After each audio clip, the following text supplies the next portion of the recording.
muito boa tarde. No Sem Censura de hoje, nós vamos falar sobre a tragédia de Brumadinho, vamos falar de saúde, vamos falar sobre a cirurgia do presidente, vamos falar sobre Jorge Amado. Nossos convidados são Josélia Guerra. A Josélia é jornalista, ela é baiana, ela é escritora e ela vem nos falar sobre o livro Jorge Amado, uma biografia que ela está lançando, está acabando de lançar, né? Acabando de lançar. Maravilha, porque a gente não sabe, mas é a primeira em 50 anos. A primeira em 50 anos. Incrível. Incrível. Prazer em tê-la aqui, José. Eu agradeço muito. Estamos com o Dr. Ronaldo Salles, que é coloproctologista e ele é ex-presidente da Sociedade Brasileira de Coloproctologia e ele vai explicar a cirurgia de retirada de bolsa de colostomia a que foi submetido o presidente da República com sucesso, graças a Deus. Sim, ao que parece. Nós estamos com o Gustavo Cunha Mello, que é engenheiro e especialista em gerenciamento de risco. Estamos com Haroldo Lemos, que é presidente que é engenheiro também, né? E é presidente da Sociedade dos Engenheiros e Arquitetos do Estado do Rio de Janeiro. E ele é especialista em gestão ambiental e sustentabilidade também. E eles estão aqui para comentar a tragédia de Brumadinho, em Minas Gerais, na sexta-feira passada. Prazer em tê-los aqui. Sim, tudo bem. Bruno Barros vai explicar tudo, como funciona esse programa. Pois então. Tudo bem, Barros, Bruno? Trabalhou muito, né? Fim de semana muito intenso, né? Pra gente aqui no Sem Censura, para todo mundo no Brasil. As notícias não foram boas, foram péssimas, inclusive. Mas a gente tem que seguir, a gente tem que falar sobre isso. O Sem Censura começa agora e conta com a sua participação aí em casa. Vai até a sua rede social, manda uma mensagem pra gente, usando a hashtag Sem Censura. A gente está também no WhatsApp, o telefone é 021 999035329. Manda sua mensagem, comentário, perguntas, tem muitas dúvidas aí, né, no ar que a gente ainda não comentou, não falou. Então agora é a sua oportunidade de tirar todas as suas dúvidas. Nossos especialistas já estão aqui a postos do programa. O programa hoje continua depois que acaba?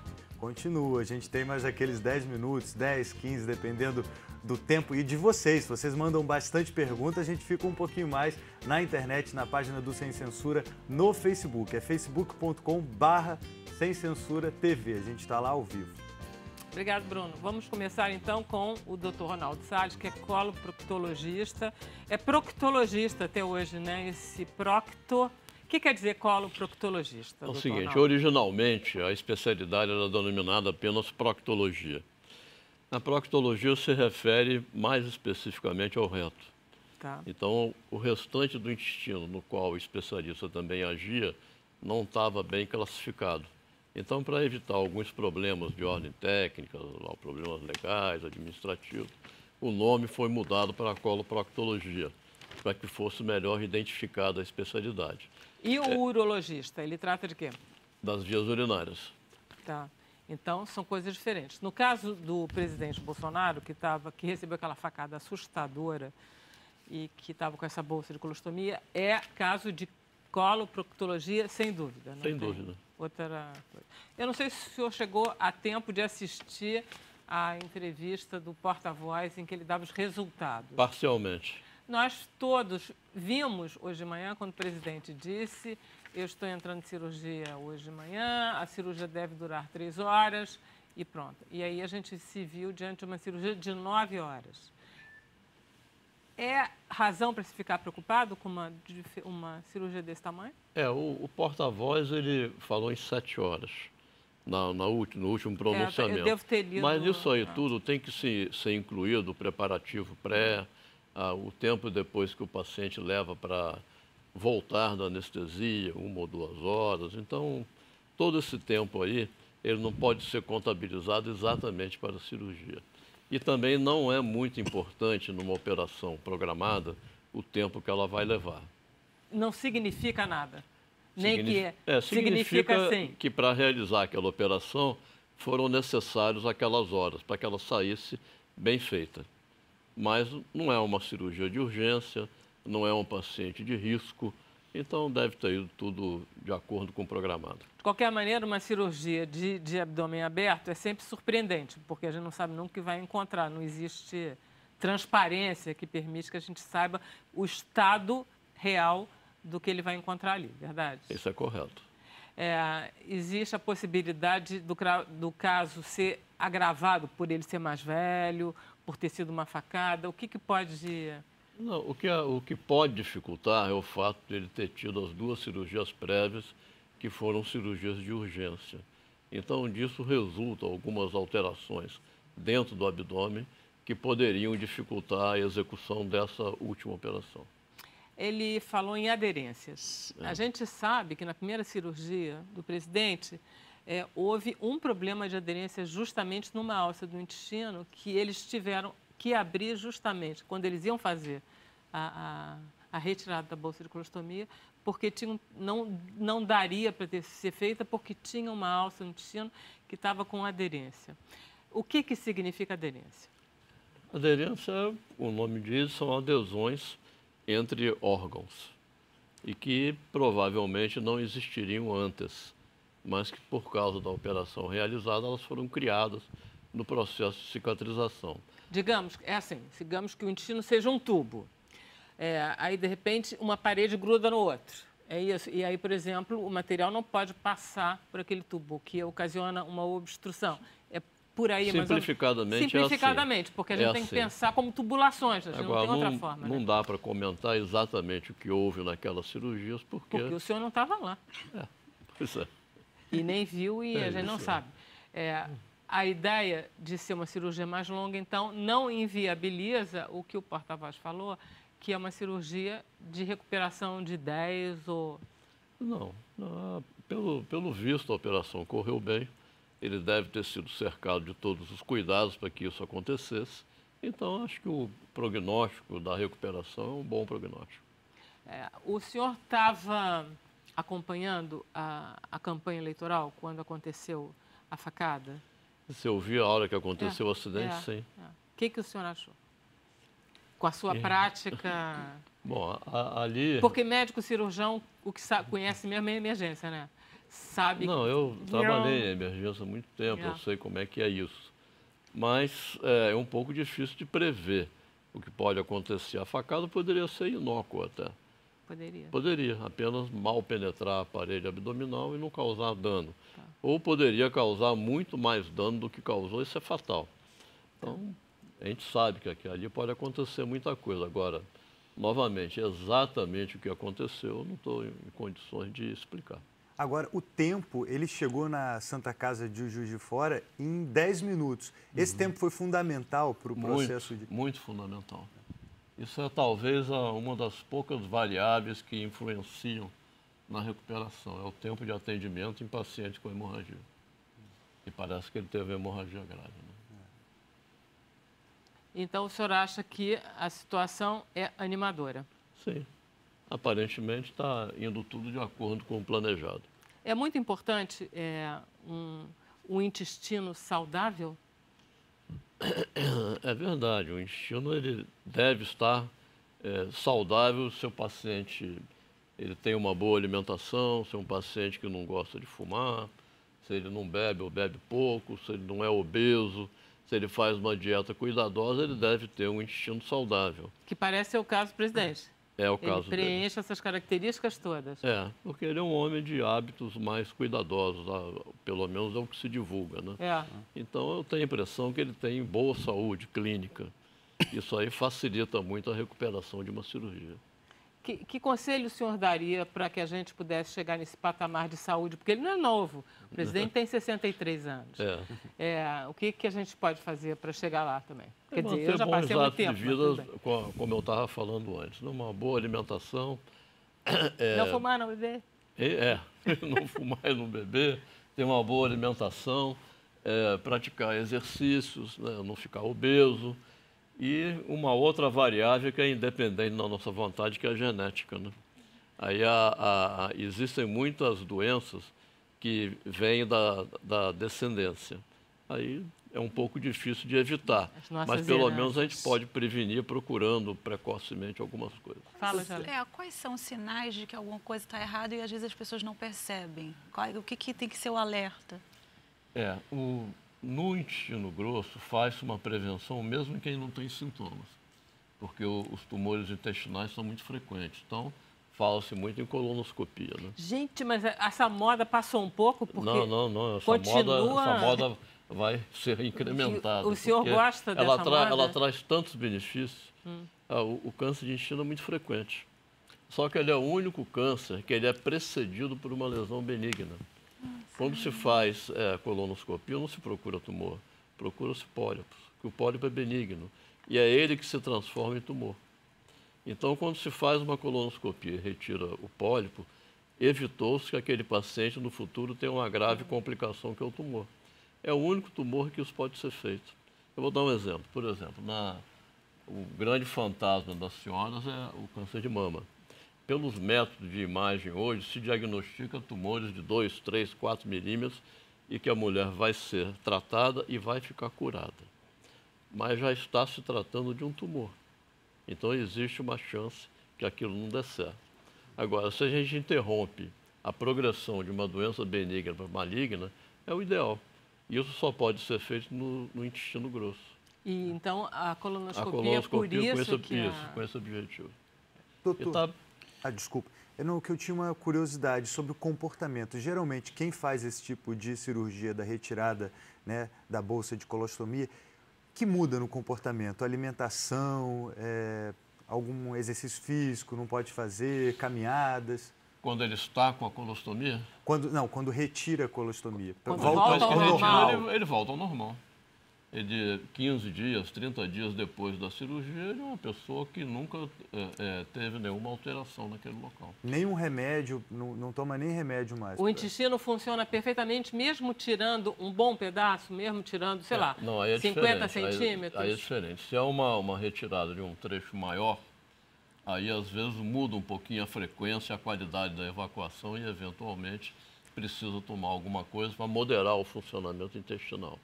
Mas se vai-se apenas reparar um pequeno defeito, que é a colostomia, aí aquilo não modifica a vida do paciente. É sempre em relação ao intestino grosso ou intestino delgado também você pode fazer colostomia no intestino delgado? Intestino delgado a gente chama de ileostomia ou de jejunostomia, mas os tumores do intestino delgado são raríssimos. Entendi. Ainda bem, porque são de 5 a 7 metros de intestino, é difícil examinar. Caramba. A gente se regenera, ou seja, uma pessoa que não tem uma vida saudável, que ela come de tudo, não tem muita regra, bebe, fuma, ele se regenera, o fígado e o intestino se regenera, se você em um determinado momento passa a ter uma vida saudável?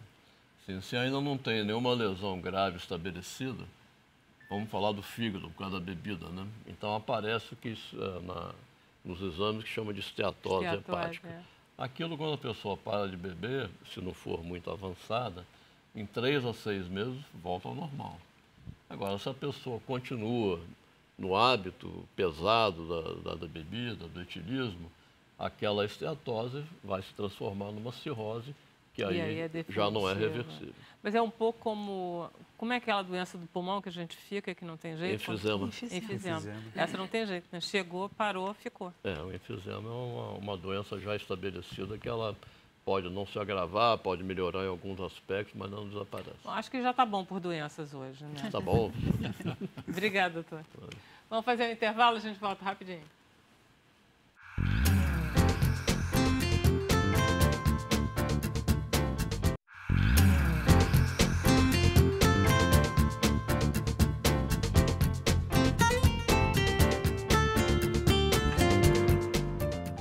Então, estamos de volta ao vivo, Bruno Barros. Olha aí, Vera Barroso, tem pergunta.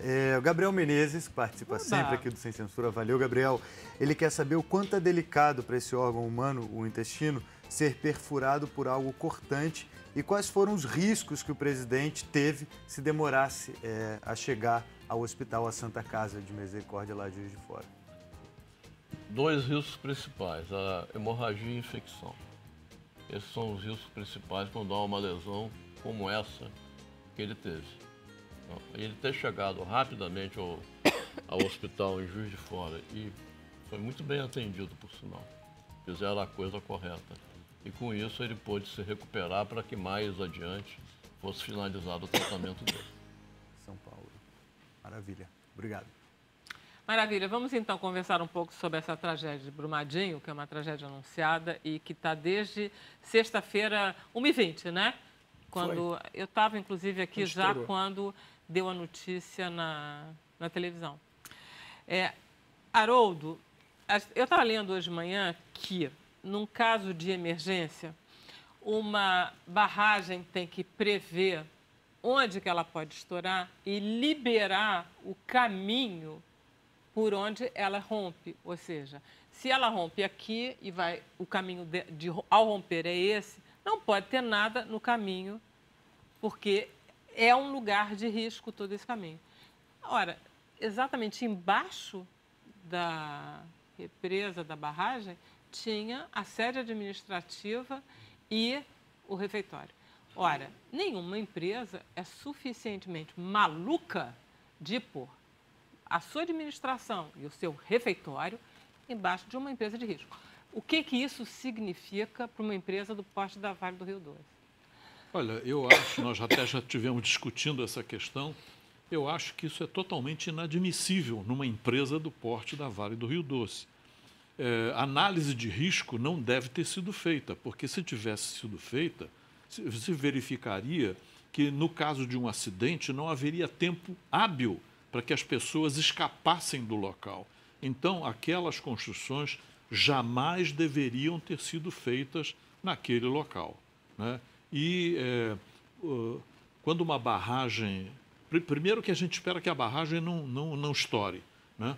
Então, não se prevê, pelo menos eu não tenho esse conhecimento, talvez você tenha, mas não se prevê, por exemplo, na área de escoamento da barragem, tem sempre construções, tem sempre cidades, tem distritos como aquele de Bento Rodrigues.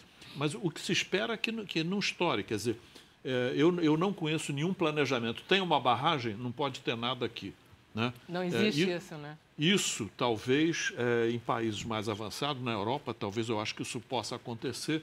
Onde tem barragem, a jusante não se permite que tenham residências e etc., que possam ser afetados no caso de um acidente. Deixa eu pôr o Gustavo na conversa, porque em relação à questão de gestão de risco, não foi o único problema. Não era o único problema, porque eu estou sendo muito leviana quando eu falo, mas eu não tenho outra forma senão ser assim. Uma barragem onde existe água, qualquer coisa onde existe água, não há contenção possível, porque a água infiltra. A menos que fosse uma barragem de vidro, porque mesmo cimento arrebenta. Tudo arrebenta, né? Mas ela não é nem feita de contenção concreta, ela é feita a contenção é feita do próprio material, né? É compreensível e vai me permitir explicar para as pessoas que são leigas, que não entendem como funciona a mineração. A barragem é como se fosse uma piscina. Ela não é feita para arrebentar. Ela tem seus ombros e ela tem o seu leito onde fica depositado ali a água, mas na verdade é uma lama que é misturada com uma série de outros subprodutos que saem do beneficiamento do minério. Ou seja, eu tiro a rocha de uma montanha, eu passo essa rocha por uma série de processos, no final eu tento limpar, e aí o nome é beneficiar, o minério, para separar o minério de uma série de coisas que estão colados nele. Isso tem alguns processos químicos aí, são jogados naquela pedra, na rocha, é jogado um líquido com alguns subprodutos químicos para separar o ferro, exatamente o que eu quero, é o minério de ferro, que depois, por magnetismo, ele vai para um outro lugar e aquilo há uma sobra. Essa sobra tem muita água. No Brasil é muito... Não é só no Brasil, não. Brasil, no Chile, na Austrália, no Canadá, na Alemanha, diversos países do mundo usam essas barragens. Elas não são feitas para arrebentar. E aí, lá no fundo, tem um tapete drenante, quer dizer, aquela água, ela é filtrada, você tem argila, você tem uma série de pedras no fundo, como se fosse um filtro, e naturalmente a água sai dali, ela é reutilizada, ela vai para reuso. Inclusive, hoje a barragem número 6 tem muita água desse reuso. De romper é uma barragem de reuso. Isso. Da barragem de... E ali sobra o depositado, a argila, sobra uma série de outros produtos que não tem valor econômico para a mineração, não é ferro, não é ouro, não é quartzo, não é manganês.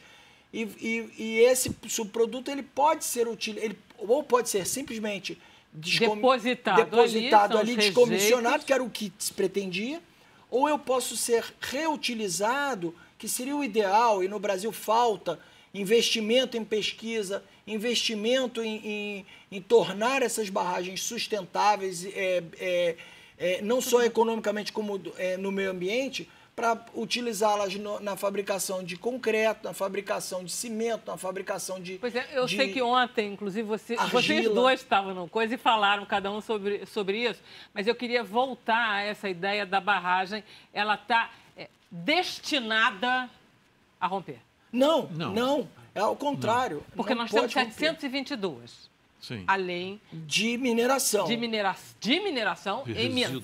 Isso, 24 mil barragens no Brasil. No Brasil inteiro. Quase 800 só de mineração. Pois é. E a gente está com uma surpresa, de repente, essa que não estava no projeto, ela rompeu. Sim. Então, qualquer ser humano está com medo. Porque das 722, isso pode vir em cascata. Porque pode depender do tempo que elas têm. Essa é uma barragem que estava desativada. Fala, Bruno. Não, eu tenho uma curiosidade. No domingo a sirene tocou, né? E foi um alarme falso. Por que na sexta-feira a sirene não tocou? Essa é outra questão. Todo empreendimento de risco, seja mineração, seja aviação, seja uma indústria de qualquer natureza, ele é obrigado a ter um plano de emergência, um plano de contingência, que tem que ser apresentado ao órgão público, fiscalizador e regulador daquele mercado. No caso da mineração, tanto o órgão estadual, quanto o IBAMA, quanto a Agência Nacional de Mineração, elas exigem que se apresente esse plano de emergência. O plano de emergência tem as sirenes, que deveriam ter funcionado todos os dias, tem o treinamento da população vizinha extramuros, fora da fábrica, fora da planta, que tem que ser treinada para evacuar, para onde vai. E tem que ter todo o plano de crise, a gestão de crise. Quer dizer, tive um acidente, o que eu vou fazer? Para que hospital vão? Com que transporte? Como serão alimentados? Como tratarei as vítimas? E por aí vai. Os desalojados, desabrigados. E o que a gente observou ontem foi uma total desorganização disso tudo. Doutor Haroldo, quando tocou a sirene ontem, voltando ao assunto, às 5 horas da manhã, passou, e a gente viu na televisão, passou um carro dizendo... avisamos a população, alerta geral, por favor, procurem se abrigar em locais altos. Sim.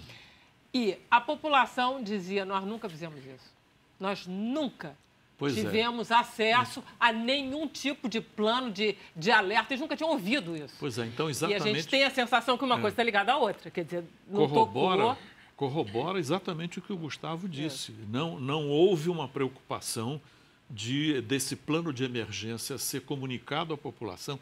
Tem que haver treinamento, eles têm que ter um treinamento para que, num momento de emergência, as pessoas saibam o que fazer e não sair correndo na direção errada. Juntando uma coisa com outra, o que a gente sente é o seguinte, a Vale não imaginava que poderia acontecer isso.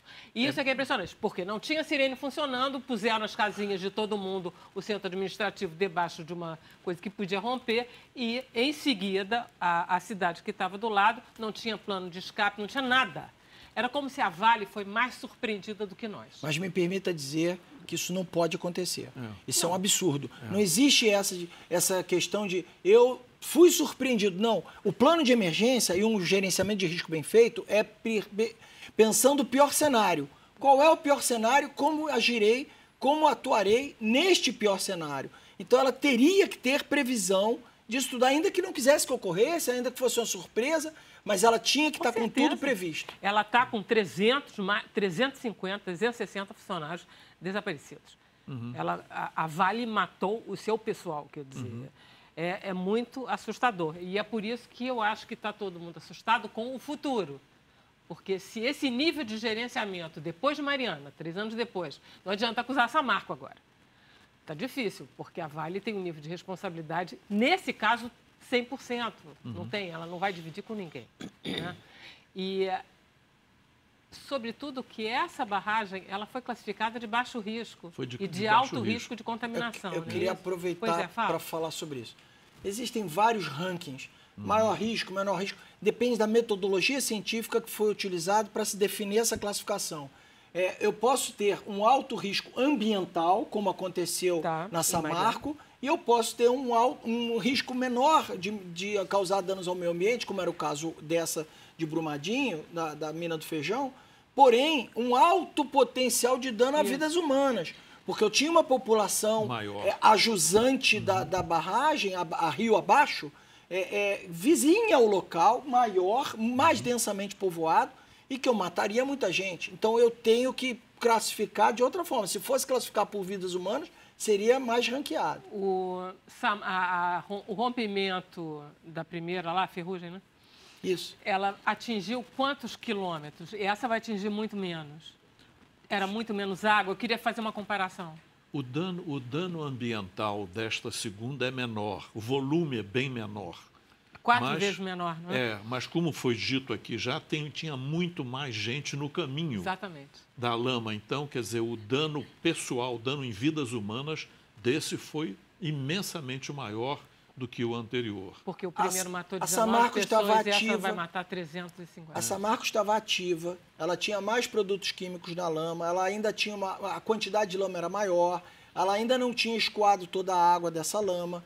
Ela além da quantidade ser maior, ela caminhou até o mar no Espírito Santo, ela danificou todo o meio ambiente, rios, a vegetação, os animais, a pecuária, a agricultura, etc. Então, neste caso, tinha uma quantidade menor e ela já estava, em teoria, desativada.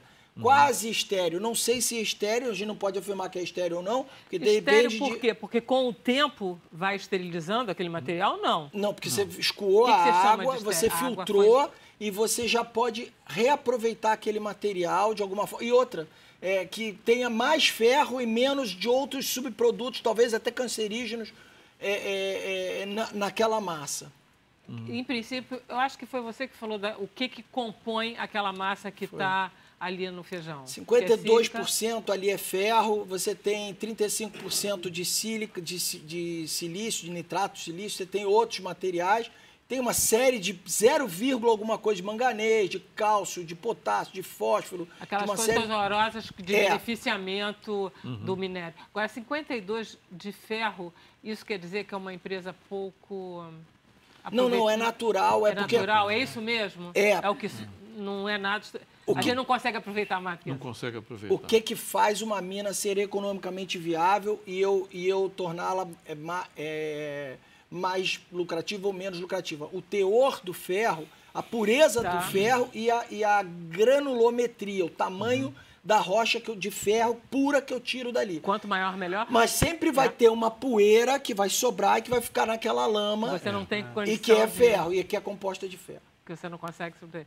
O Brasil continua sendo um dos maiores exportadores de minério de ferro. Sempre se falou que o minério de ferro no Brasil ele é muito facilmente trabalhado porque ele é muito a flor da pele, ou seja, ele está muito na superfície, você tem que cavar pouco. Ao mesmo tempo, você precisa de muita química para beneficiar, ele é de boa qualidade, ele precisa de muita química ou não? O minério de ferro de Carajás, ele é muito mais concentrado do que o minério de ferro de Minas Gerais. Então, o minério de ferro de Carajás, quando se descobriu Carajás e quando a Vale começou a utilizar Carajás, essa foi a prioridade porque é muito mais econômico. A concentração maior, né? Não se abandonaram as minas em Minas Gerais. Teria sentido abandonar as minas de Minas? Ainda tem possibilidade de exploração econômica, mas realmente Carajás, para nós, para o Brasil, foi muito bom, porque ele era um minério de muito mais concentrado. E tem muito mais quantidade em Carajás do que tinha em Minas? E a qualidade é melhor. E aí o que acontece que é para a gente não demonizar a barragem no Brasil. Não é a barragem o problema, é a gestão da barragem. É o cara que cuida da barragem, não a barragem. A questão é a seguinte, em Minas Gerais, o teor, a pureza desse minério, ela é menor do que Carajás. A mesma Vale do Rio Doce, em Carajás, é benchmark, é referência mundial de mineração como uma mineradora de primeiro mundo. Agora, por quê? Porque é tão viável economicamente, é tão bom o minério que ali está, que ela faz até a seco. Não tem, você não vai ver... Você falou disso, Haroldo. Você falou Exatamente. sobre o beneficiamento do A seco, isso. que seria uma boa saída. Pode falar sobre isso. Não, existem pesquisas. Aqui no Brasil, por exemplo, o Laboratório de Processamento Mineral, da Universidade Federal do Rio Grande do Sul tem pesquisas sobre a mineração a seco. É claro que ela é um pouquinho mais cara, né, do que usando a água comumente, mas em alguns casos, por exemplo, lá em Carajás, a Vale já está fazendo isso. Já está fazendo... Né, porque lá o custo compensa. Né? Entendi, porque a qualidade do minério é muito maior, né? Então, mas essa tecnologia já está disponível e ela evita que se precise de construir barragens de rejeitos muito grandes, reduz muito o risco de acidentes futuros. A sua ideia a respeito de rejeitos é uma outra, já desse rejeito, já é aproveitamento do rejeito, não é isso? Além do aproveitamento ecológico do rejeito que tem no Brasil, essa tecnologia não é difícil, e aí deveria ter um incentivo, talvez federal, de não tributar esse tipo de coisa, não ter ICMS sobre esse tipo de material e por aí vai nos estados, para eu poder acabar com essas barragens, tirar esse material e levar para reciclagem. Embora isso seja uma solução muito pequena, a gente tem que entender que a barragem não é o problema. E a seco, ambientalmente, não é... Eu gero mais CO2 fazendo a mineração a seco. Claro. E ao momento que eu demonizar as barragens, eu vou criar um problema econômico no país. Meu problema não é de demonizar as empregos barragens, e tudo mais. Não. O problema é que uma barragem que explode 3 anos depois de um desastre como o de Mariana, que mata 350 pessoas, quando aquela matou 19, isso significa, com certificações internacionais, isso é que é o problema. Porque aí vem todo mundo dizer, não, foi tudo... O Schwartzman dizer o que ele disse na televisão, eu fico muito assustada, porque ele é o presidente da Vale. Ele diz, estou chocado, estou apavorado, estou realmente muito surpreso, porque estava tudo certinho. Quer dizer, se estava tudo certinho, aconteceu, e eu me dou o direito de dizer, então pode acontecer qualquer coisa, por favor. Porque eu acho que o conhecimento da possibilidade do acidente, qualquer engenheiro que trabalha nisso sabe que pode acontecer. O problema é o tratamento que se dá a esse conhecimento. Essa pessoa valoriza mais ou valoriza menos a possibilidade de acontecer um dano. E o que se faz quando acontece? Então, que pode acontecer, eu acho que todos que trabalham nisso sabem. O problema maior, na minha opinião, é o valor que se dá a esse conhecimento. Eu sou a favor, eu venho repetindo isso desde sexta-feira, de criar uma SOX na mineração. O relatório internacional seria a Sarbanes and Oxley, são 2 senadores americanos, é uma solução de outra indústria, da indústria financeira, né, do mercado financeiro, dos balanços financeiros das empresas com ações publicadas em bolsa, que são vendidas ao público, não podem ser fraudados. Eles foram fraudados na Enron, foram fraudados na WorldCom, e aí os Estados Unidos fez uma CPI, chamou as pessoas, não, eu não sabia de nada, isso é coisa do contador, eu não sei. Agora eles são obrigados a assinar o balanço. O presidente da empresa tem que assinar o balanço. Então, vamos fazer a SOX da mineração. Tem um relatório de uma empresa alemã dizendo que a barragem não vai cair, que está tudo certinho. Ok. De novembro de 2018. E não importa, não é do ano passado, o engenheiro assina, tem que ter um engenheiro responsável no Brasil com a RT, isso já existe, eles fazem a RT, mas, além disso, o diretor, toda a diretoria e o presidente da Vale, e seja qual for a mineradora, assinam também. Se cair, o senhor vai preso. Se cair, o senhor, na sua pessoa física, será punido. Não pode trabalhar com mineração por tantos anos e por aí vai. Aí eu duvido que isso se repita, porque quando ele pegar o laudo, não vai ser um laudo pro forma para pegar o papel do governo, a licença e resolver o problema dele burocrático. Vai ser um laudo que ele vai chamar vários engenheiros, vai certificar com diversas opiniões, estudos e testes que realmente não vai cair. Haroldo, qual é a sua solução? Olha, essa é uma solução. Você gosta. Mas o que assusta a gente é exatamente isso que você falou. A Vale deu uma declaração dizendo que aquela barragem estava tudo certinho, não estava sendo usada, tinha todos o monitoramento. Se isso aconteceu com essa barragem e as outras, as barragens de rejeitos, a maioria delas, grande parte delas, mais da metade, elas são construídas de uma forma que não é bem adequada. Elas vão sendo construídas aos poucos, a montante, alteando a barragem. E os acidentes têm sido praticamente quase todos nesse tipo de barragem. Claro, porque as 3 paredes, as 2 paredes estão sólidas, porque é a parede natural. Agora, a parede que rompe é sempre essa. Exatamente. É sempre essa, que é a que é feita assim.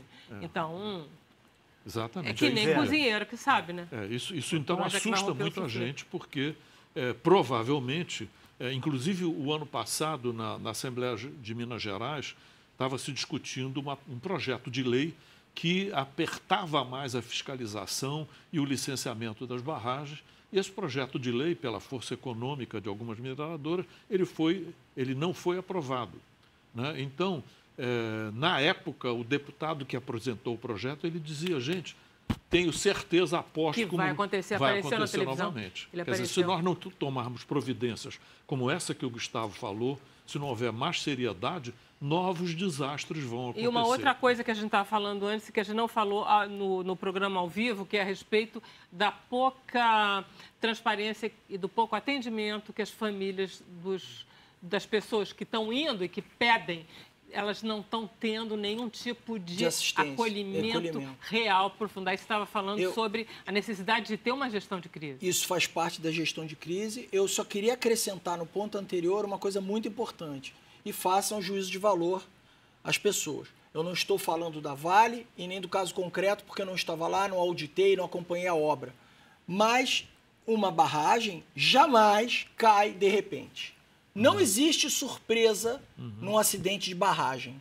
Isso é importante que se diga. Todo engenheiro sabe que uma barragem, muito antes de cair, semanas antes, meses antes, vai rachando, vai dando sinal, há movimentação de terra e tem sensor. Tem tecnologia muito barata, toda barragem deve ter, não só do fluxo, da vazão da água que circula, que sai da barragem, como do próprio movimento da parede da barragem. Olha só, a gente tem umas imagens. Pode continuar falando, porque são imagens sem som? Pode continuar falando, vamos ver que a gente... Então, quer dizer, a barragem, ela dá sinais que vai arrebentar. É isso mesmo, Haroldo? Dá mesmo. Como é que eles não ouvem? Pois é, porque... Ninguém mata 300 funcionários porque quer. Sim. Não há desejo de fazer isso. Não, Ninguém não quer há matar desejo, pessoas. mas é um pouco de negligência, é um pouco de análise de risco, né? As pessoas não levam a sério uma análise de risco. Mas não tinha esses sensores que o Gustavo está falando? Olha, tem que ver se estavam funcionando, tem que ver se a comunicação chega no topo, porque tem uma decisão de topo, quer dizer, uma coisa que eu estou descomissionando, que eu estou largando, que eu estou tirando orçamento, eu estou mandando gente embora, porque eu vou fechar. Será que eu vou investir muito em segurança nesse lugar? Eu não estou, de novo, estou falando no caminho das hipóteses, porque senão daqui a pouco a Vale do Rio Doce vai me pedir para responder. Todo mundo fala que a Vale tem lá a sua preocupação, não é uma empresa. A gente não está falando de uma empresa de fundo de quintal. Exatamente. É uma empresa séria. E que precisamos dela para os empregos que gera, para a economia do país. Agora, as pessoas que são envolvidas tanto nessa barragem de Brumadinho quanto na gestão da empresa, porque as pessoas passam. Isso aconteceu com a Petrobras, diversas empresas, as pessoas passam. Ok, e a empresa você quer falar? Porque aí eu ia para o intervalo para a gente poder passar as imagens na volta. Mas fala. Não, porque tem gente aqui preocupada com os bombeiros, que, aliás, estão fazendo um trabalho incrível lá em Minas Gerais.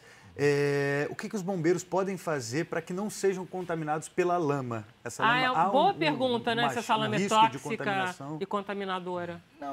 Mas não é assim. Não vai ser na pele deles. Não é um negócio rápido, não é um vírus, nem nada do Você não engole essa... Ele não vai engolir essa lama, ele não vai ficar Eles estão usando aquela roupa de surf e eles vão tomar um banho e tal. O perigo deles não é de contaminação química. O perigo maior deles é porque aquilo é uma areia movediça.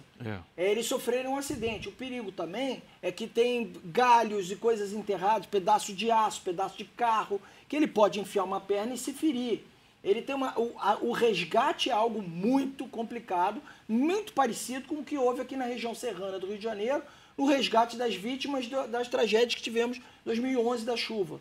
Quer dizer, quando você tem uma montanha abaixo com detrito, com um pedaço de pedra, com um pedaço de carro, com todo esse tipo de coisa. Óbvio que há também um risco de contaminação de animais mortos, de pessoas feridas e tal, que pode passar alguma contaminação, mas o risco maior é físico. E depois a velocidade já acabou, né? Quando eles entraram com o resgate, a velocidade do fluxo já tinha acabado. Né? Salvo se a barragem 6 não romper.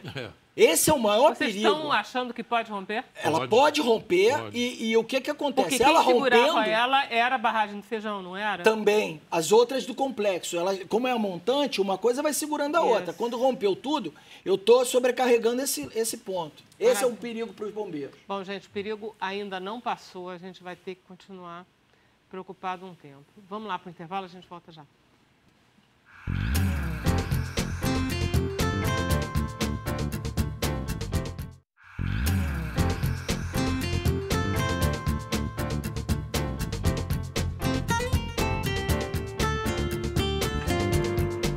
Quase que pessoalmente os mosquitos. Estamos de volta ao vivo, Bruno Barros. Olha aí, Vera Barroto, Vera Barroso, eu tenho recebido alguns relatos... Barro, né? Barro. Eu tenho recebido alguns relatos aqui de telespectadores contando histórias e também fazendo perguntas. Eu achei um interessante aqui da Maria Cristina, ela é de Brasília, eu acho que pode ser interessante para vocês comentarem. Ela fala que ela teve em Inhotim, ela ficou hospedada em Brumadinho, numa pousada linda. A pousada que caiu? Não, ela disse que não lembra o nome. Mas ela está lembrando que ela nasceu na Ilha Grande, município de Angra dos Reis aqui, que tem a usina, né? E ela fala que não tem conhecimento de plano de fuga lá em Ilha Grande. E nunca teve, porque ela nasceu lá e isso não fez parte da infância dela. Acontece muito isso, as pessoas que nascem e vivem em áreas de risco não têm essa... Deveria ter. Deveria ter. Bom, deveria ter... E é um absurdo. Então, a população de Angra dos Reis e todo o entorno, e aí eu estou falando, vamos para Paraty, porque se houver um desastre radioativo na usina de Angra, o que é muito pouco provável, tem que se dizer, você tem que evacuar todos os municípios próximos, inclusive Ilha Grande. Inclusive Rio de Janeiro. Inclusive o Rio de Janeiro, sim. Rio de Janeiro. E aí a Ilha Grande. E aí a pessoa de Ilha Grande teria que ter uma embarcação, tem que ter um plano de emergência que preveja isso, por onde eles vão ter que ter exercícios periódicos. Periódicos, digo, pelo menos a cada 6 meses. Agora, e não precisa ir em Ilha Grande, a região, no Rio de Janeiro e as grandes capitais do Brasil, tem milhares de pessoas morando em áreas de risco. E nessas áreas de risco, as pessoas, quando tem uma chuvarada, a gente criou hoje no DEC, né, aquele paliativo com sirenes para as pessoas irem para... Uma vez que eu não tenho como tirá-las dali e colocar numa habitação decente, sem risco. Essas sirenes, pouco tempo depois, o governo estadual para de dar manutenção, para de funcionar. Então, no Brasil, plano de emergência é feito uma vez e nunca mais é atualizado. E nunca mais é verificado. Esse é um erro. O plano de emergência ele tem que ser treinado e revisitado todos os anos. Maravilha. Impressionante, né? Vamos, então, conversar sobre a biografia de Jorge Amado, que é a Josélia Aguiar. Passou quantos anos escrevendo? Depende da conta que você faz. Se for a partir de 2011 para 2018, dá 7 anos. Se você contar 2018, quer dizer, dá 8. você achava que você ia trabalhar um ano, que ia fazer o centenário do Jorge Amado 2012 e que você ia sair com a biografia. E aí você reparou que não ia dar tempo, né? E aí ficou 10 anos trabalhando. Isso, 7 a 8 anos. É que ele teve muitas vidas numa vida só, né? Foram várias mudanças pessoais, literárias, políticas, viveu em cidades diferentes e percorreu todo o século XX, né, brasileiro. Tinha amigos e contatos no mundo inteiro, então são mais de 50 mil cartas trocadas no balanço que a Fundação... Não li todas, mas na Fundação tem esse material e muita coisa ainda a ser pesquisada, né? E, além de tudo isso, ele saiu em 49 idiomas, ou seja, em cada um desses lugares ele foi lido, as pessoas acharam coisas, sentiram coisas como leitores, críticos, fizeram avaliações. Então, para dar minimamente conta desse personagem extremamente múltiplo e produtivo e com tantas frentes, eu vi que eu ia precisar de muito mais tempo do que inicialmente tinha previsto. Eu gosto muito do seu livro, porque além de você contar a vida de um personagem fascinante como Jorge Amado, que fez exatamente, que é a cara do século XX, você também faz uma outra coisa, você levanta por que Jorge Amado podia ser polêmico ou não. E você levanta as críticas que eram feitas a ele. Sim. Você levanta tudo o que se dizia a respeito do Jorge Amado, que fazia com que a gente dizia... Literatura rasa, boba, entendeu? Quer dizer, e isso fica... Porque isso traz de volta uma época. Porque era muito importante também mostrar pelo que ele passou. Isso. Né? Quer dizer, as coisas não foram... ele não fez sempre só sucesso, ele passou por muita coisa. E ele também foi se modificando. É isso que é interessante. Algumas coisas permanecem, mas outras também se modificam. Eu fiquei encantada quando eu vi o pedaço de tempo que ele fica sem escrever, que ele vira um militante profissional, um viajante profissional, naquele momento no século XX, que é um momento de Guerra Fria, e que ele demora o quê? 15 anos? Quase ele fica isso, né? 10 anos? Quase 10 anos, meio parado, sem conseguir avançar. Aí faz Gabriela, né? Gabriela, que ele faz com 88. Aí ele faz o Subterrâneos da Liberdade, que é um livro ideologicamente muito complicado. E aí, depois do Subterrâneos, aí alguns disseram assim, não, acabou. Ele não vai conseguir. Não vai conseguir mais fazer alguma coisa que, quer dizer... e aí ele surge com um grande sucesso, que é o Gabriel. Aí começa, porque aí são vários sucessos. E aí você tem a sensação de que começa tudo de novo com muito mais força. Né? Josélia, Gabriela existiu, né? Lá em Ilhéus. A Gabriela do Jorge Amado não é ela. Não Isso que é interessante. É uma soma de influências, de ideias, ocorreram para que ele alcançasse aquela personagem, né? Tanto que ele dizia, né, o embrião da Gabriela está em São Jorge dos Ilhéus, que é um livro que ele tinha escrito uma década antes, né? Tem uma personagem chamada Rosa, que aparece, que é a mulher mais livre de Ilhéus. Então, assim, o embrião seria ela. Só que o que acontece é que tinha, de fato, uma cozinheira que era muito querida em Ilhéus, que era conhecida pelos quitutes. Trabalhava no Vesúvio que também. Trabalhava, na verdade, num restaurante, que depois passou a se chamar Vesúvio. Depois da novela... recuperou o nome que tinha antes como Vesúvio. A vida influenciando a vida influenciando a arte.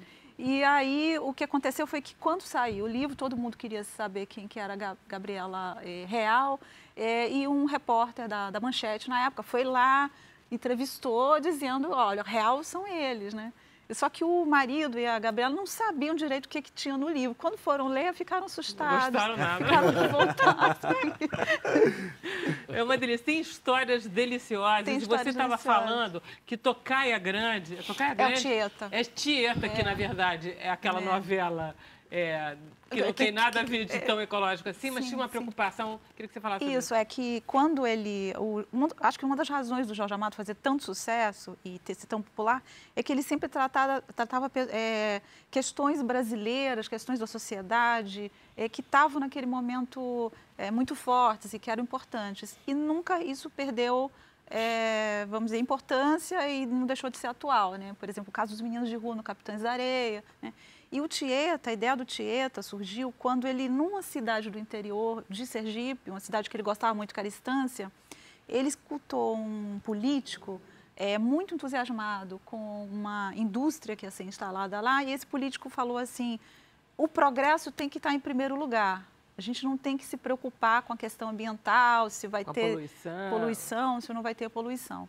Então, ele falou, não, eu quero escrever sobre isso, só que ele não podia fazer um livro sobre a questão ambiental. Então, ele inventa todo um enredo, tem personagem, e tem uma batalha nos bastidores, no contexto do livro, tem uma discussão na cidade sobre a implantação da tal da indústria. Então, assim, ele cria toda uma história para que você vá ali, quando você vê, você está participando daquela discussão. E a forma como ele escreve é adorável também. Eu já tinha visto isso em outras pessoas falando dele, que ele fala que quem manda nele são os personagens. São os personagens. Como é que é isso? Eu nunca gostei. Ele dizia o seguinte, que ele criava os personagens, levantava os personagens e depois eles se baseado em pessoas sozinhos. Reais, né? Ele combinava várias pessoas, né? ele levantava os personagens, depois eles faziam tudo sozinhos. Né? E que ele não tinha como prever o que ia acontecer. E que não tinha jeito, ele brigava com a Zélia, com a mulher dele, dizendo, não tem jeito, ela não pode casar com ele, não vai, ela não quer. Ou não vai fazer, não vai acontecer isso. Não vai acontecer isso, não tem jeito, ele está fazendo de outro jeito. E ele conseguia pôr também o espírito baiano, né, nos livros. Você sente aquela... Depois que você conhece a Bahia, você fala, nossa, eu já tive uma experimentação na Bahia sem ter Bahia, né? Ao mesmo tempo que eu acho que acontece, que como ele é aquele autor do século XX, que também é muito lido na Bahia e influencia outros escritores, influencia artistas, essa Bahia que ele inventa nesse sentido, né, que ele estrutura, ela passa a ser também modelo para outras Bahias que as pessoas estão criando artisticamente. Então, existe, por exemplo, no caso do Caymmi, né, essa afinidade, né, entre eles dois, quase que como se um também, né, influenciasse o outro. Então, esse é um exemplo assim, de dois artistas que fixaram a Bahia. Aliás, fixar era uma palavra que o Jorge Amado usava. Eles fixavam a Bahia, e essa Bahia é a Bahia que vai alimentar outros artistas, né, culturalmente. Então, ele acaba sendo, de alguma maneira, inventor. Você já lançou o livro? Já lancei em novembro, já está nas livrarias. Está sendo assim, uma alegria no momento dos lançamentos. Pessoas que leram o Jorge Amado, de todas as idades, gente jovem, gente que acompanhou ele ainda vivo. Na Bahia, quando eu lancei, vieram pessoas que estavam relacionadas à história de Ilhéus. Então, eu imagino que com ele, se comigo aconteceu isso, imagina com ele. Né? Quer dizer, tem uma história que você conta no livro, que eu adoro, várias histórias que você conta que são ótimas, mas que uma das pessoas que lia ele e que disse isso para ele foi o Roman Polanski. Sim, sim.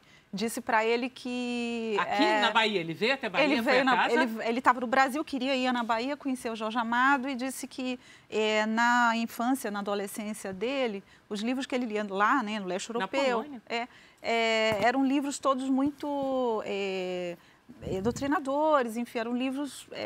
da Polônia comunista. Da Polônia comunista. E que os livros do Jorge Amado tinham uma vida, né, tinham uma vitalidade, uma alegria que ele não encontrava nos outros. Então, ele queria agradecer, abraçar essa pessoa. E aí ele estava com um amigo dele, do lado dele. Quem era o amigo que estava do lado dele? Quem é? Jack Nicholson. E que ninguém reconhecia naquele E que ninguém momento, sabia quem era. Então, numa foto lá, descobri. Olha só, quem está aqui? O Jorge Amado. Quem era aquele que esteve aqui? É o Jack Nicholson. E tem histórias... As pessoas ficavam implicando com ele porque ele... era amigo do Antônio Carlos Magalhães. Ele era comunista, amigo do Antônio Carlos Magalhães. O que é interessante na trajetória do Jorge Amado é que ele tinha esse diálogo com pessoas de direita e esquerda desde o começo, né? É que no final a gente lembra dos que, enfim, que são mais recentes, né? Mas tem muitos momentos em que ele tem um grande diálogo com pessoas, né? Ele era de esquerda, pessoas da direita. Então, se você pensar, o Érico Veríssimo era um liberal e eles eram grandes amigos. Governadores baianos, como Otávio Mangabeira, Luiz Viana Filho. Então, ele tem uma trajetória de ser uma pessoa que tinha esse diálogo. Ele defendia muito a discussão no parlamento, né? Então, você debate para que as suas ideias, enfim, possam prevalecer. José, foi um prazer ler seu livro. Obrigada. É uma delícia ter essa biografia disponível para a gente. Queria agradecer a presença de todos. Foi ótimo tê-los aqui, muito esclarecedor. A gente volta amanhã, 5h30. Agora, se vocês quiserem continuar, Bruno, com a gente, o que eles fazem? Nós vamos para o Facebook, facebook.com/TV Brasil. Beleza, todo mundo lá então.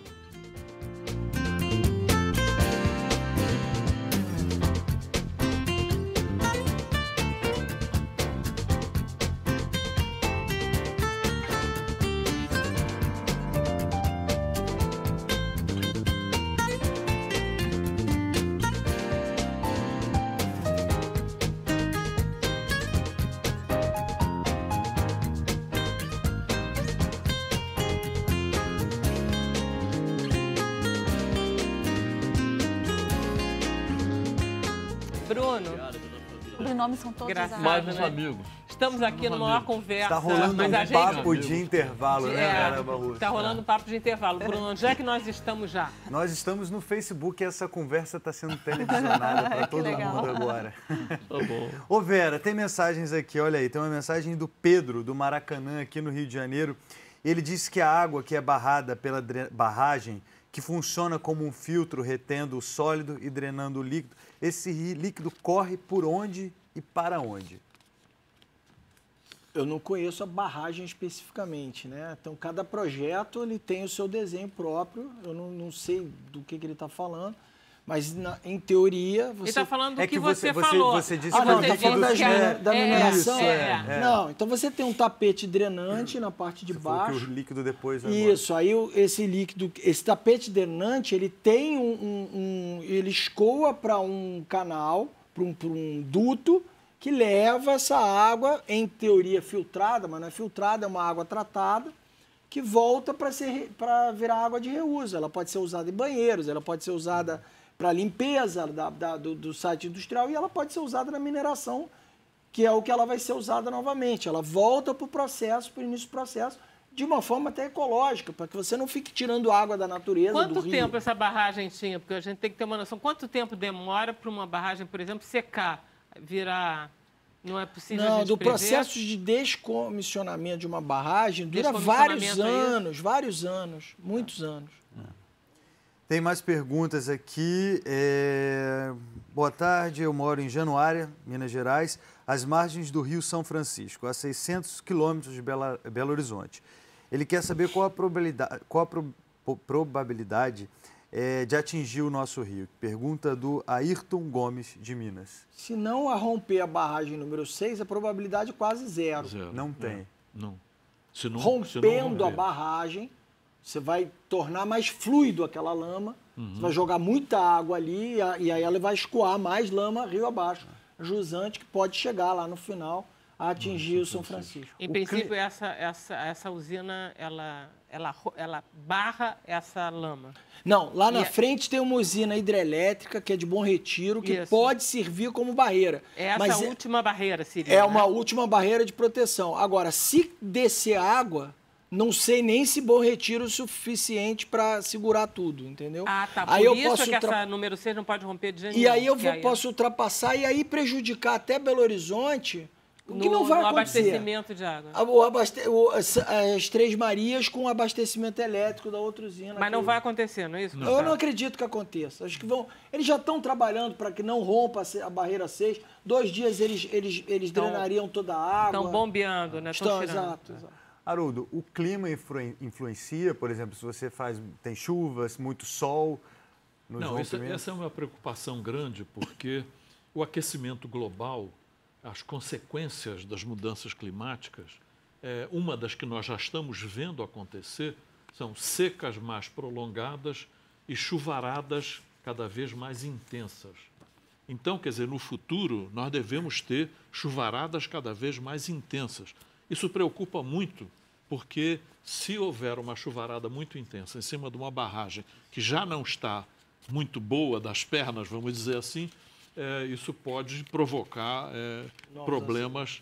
Então, no futuro, nós vamos ter que provavelmente tomar mais cuidado ainda com as barragens, pela possibilidade dessas chuvaradas cada vez mais intensas. Tem gente aqui querendo que vocês comentem sobre o resgate de animais. Não sei se é muito o tema que vocês possam comentar, falando da impressão que tenho é de que não está sendo dada a importância devida a eles. Para onde esses animais estão sendo levados e quais cuidados estão tendo com os animais vivos nos resgates? Eu não tenho informação do que está sendo feito, mas o que a gente pode dizer é que eles chegaram vários animais ontem em gaiolas, com a Defesa Civil. Obviamente, devem estar levando esses animais para veterinários, para serem tratados e devolvidos à natureza. Bom, aquelas duas vacas eles sacrificaram, né? Aí é a questão da vaca estar com as pernas quebradas, ela não ter a solução, aí eles sacrificam para o animal não sofrer, mas várias gaiolas com animais silvestres foram recebidas, recolhidas, deviam estar sendo levados para o IBAMA ou para veterinários do IBAMA, e que provavelmente serão tratados e devolvidos à natureza. Você falou que a Luísa Mel está indo para lá? Ela foi, eu vi na internet. Ô, Vera Barroso, você que já morou na França vai poder responder se isso é verdade ou mentira.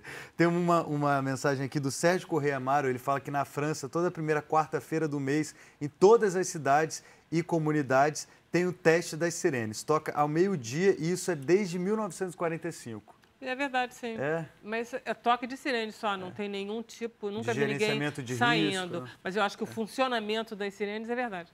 Seria ótimo que acontecesse isso aqui também, né? Pra gente poder... Eles bastavam não ter construído aquela porcaria daquela sede administrativa, nem aquele refeitório ali embaixo.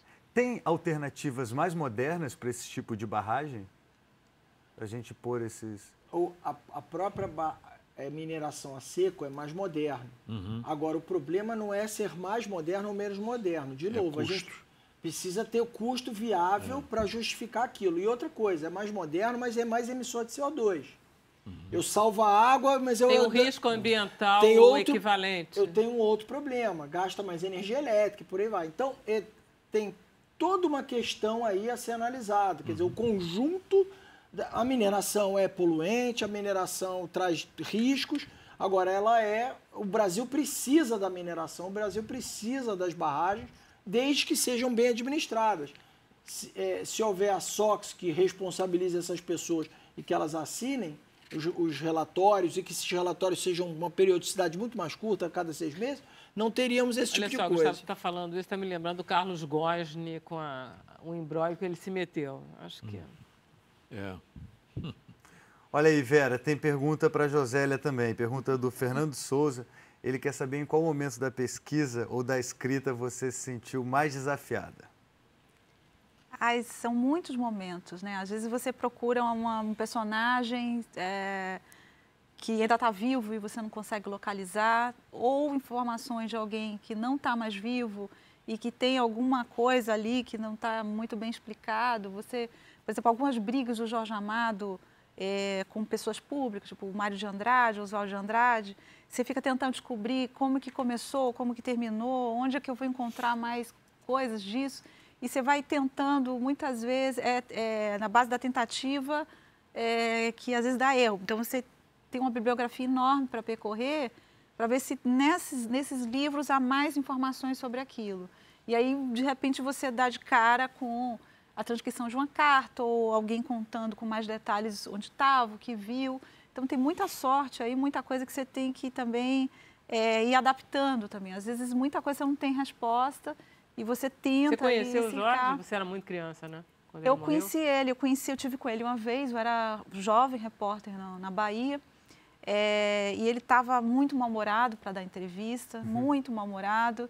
E aí, quando terminou a entrevista, ele era outra pessoa. Ele queria saber como é que estava no jornal, como não era, o que eu tinha feito. E naquela semana tinha acontecido uma tragédia em Salvador, né? Por causa das chuvas. E muita casa nas encostas, enfim, várias casas tinham desabado, muita gente morreu, então o assunto da semana tinha sido aquele, e eu tinha feito parte da cobertura daquilo, né? da cobertura jornalística. Então ele queria saber detalhes, e assim, hoje eu me dou conta, né, de que ele tinha sido repórter também de cidade, né, muitos anos, quase um século antes, né? Então assim, eu fico me dando conta hoje de que aquilo era tão importante para ele, né? Saber daquelas histórias. A biógrafa, ela naturalmente adquire um conhecimento muito amplo e muito detalhado e profundo da obra do autor. Quase como se fosse uma coisa própria, uma coisa sua. Sim. Tem alguma obra do Jorge Amado que... É uma pergunta que as pessoas têm fazem feito. muito, né? A que eu mais gosto, né? Tem um que não é das mais conhecidos, quer dizer, a Morte de Quincas Berro d'Água é muito conhecido, mas o Quincas está num volume chamado Os Velhos Marinheiros, né? Então eu recomendo que as pessoas peguem esse volume, Os Velhos Marinheiros, que começa com a Morte de Quincas Berro d'Água, e tem uma segunda história, que é a história do capitão do Longo Curso, que eu acho que o meu preferido esse. Eu gostei muito desse. Você gostou também? Demais. Você deu na escola, Vasco não deu, não? Moscoso de Do Aragão, Aragão, capitão de exato. Longo Curso. Meu filho deu na escola, eu me lembro. Você releu algumas obras do Jorge Amado? Eu reli. O que acontece? Eu, na adolescência, enfim, tinha lido Jorge Amado, ou porque a professora pediu, ou porque eu mesma estava curiosa, baiana, enfim, tinha muita curiosidade de conhecer algumas obras dele. E aí, conforme eu comecei o projeto, conforme eu ia passando pelos livros, eu li os livros. Naquele momento. Então, assim, anos 40. Eu estou aqui nos anos 40 do Jorge Amado. Eu pegava os livros dos anos 40. Você fez uma viagem completa. Uma viagem completa. Ficou bem legal. Para poder entender também a evolução dele, as preocupações dele naquele momento. Bem legal isso. E tem uma coisa que me chamava muita atenção, que eram as coincidências. Ou seja, em vez de ler o livro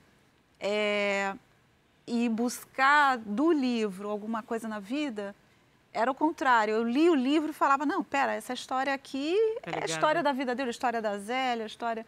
Acontecia muito. Ele assim. usava muito, né? Você disfarçando, reconhece... mas usava, disfarçando, né? você usava. Disfarçando, ele usava. Tem uma história que eu adorei também, que é você que conta, que eu também não sabia. Você resgata uns personagens, evidente que a coisa mais linda é a Mariá. A Maria Sampaio. Né? Que é uma história linda, que é o primeiro grande amor. E que é primeiro grande amor infeliz, então fica muito mais lindo ainda. Primeiro grande amor, E tem a história que eu adoro, que ele é publicado pela Gallimard, na França, antes do Sartre. Naquele ano que eles estão... Isso, exatamente, eles estreiam juntos. No mesmo ano, mas ele é primeiro do que o Sartre, quer dizer, na Gallimard, quer dizer. É uma proeza. É uma proeza. Então, a gente tem que imaginar que toda a trajetória dele também, quer dizer, ele é tão jovem, né, sai na Gallimard. Ele tinha 26 anos. Isso. Então, toda a trajetória dele né, a partir daquele momento, de um rapaz que já tinha sido... Então, ele tinha uma autoconfiança muito grande. E eu acho que isso foi também determinante para que ele continuasse o projeto dele, que era de uma literatura para todo mundo, mas que sofria também muitos ataques de críticos que exigiam, vamos dizer, um tipo de linguagem ou de estrutura que fosse mais desafiante para o leitor. Ele queria fazer alguma coisa que todos os leitores pudessem ler. E é aí que começa... Aí tem uma história que eu adoro, só para terminar. Que é uma história que ele combinava com o Eduardo Portela, que é outro baiano, que é muito mais novo que ele, que é 20 anos mais novo, enfim, todo mundo já morreu. E aí eles combinavam de fazer altas brincadeiras, mas ele gostava muito de brincar. Então, qual era a brincadeira do Jorge? É muito atual a brincadeira dele. Ele ficava inventando boatos e publicando os boatos. Fake news. Na coluna. Ele criava boatos, ele junto com o Eduardo Portela. E teve uma vez, não é isso? Me interrompe se for errado. Uma vez, o Eduardo Portela telefonou e disse assim, parece que o Otávio Mangabeira vai pedir demissão. Uma coisa dela. Aí ele disse, não, Eduardo, claro que não, isso é um boato. Não pode ser, me disseram de fonte segura. Mas, Eduardo, somos nós que inventamos hoje de manhã essa história, fizemos e publicamos, agora você está acreditando no boato, porque nós mesmos fizemos. Não tinha uma coisa assim? Exato. E eles tinham uma brincadeira também que o Portela... que eu pude entrevistar, né, que era engraçadíssimo, ele conta que eles tinham um saco de risada. Imagine 2 homens feitos, intelectuais, né, acadêmicos, com a vida totalmente estruturada. Eles tinham um brinquedo chamado saco de risada, que ficou moda durante um tempo, que tinha vindo do exterior. E eles telefonavam para as pessoas, tipo trote mesmo, deixavam o saco de risada rir, e desligavam sem dizer quem era. Para os amigos. Genial, coisa de gênio, né? E de criança também. Maravilha. Então, vamos encerrar, Bruno? Vamos encerrar. Obrigada a todos novamente. Eu agradeço muito. Até amanhã, 5h30.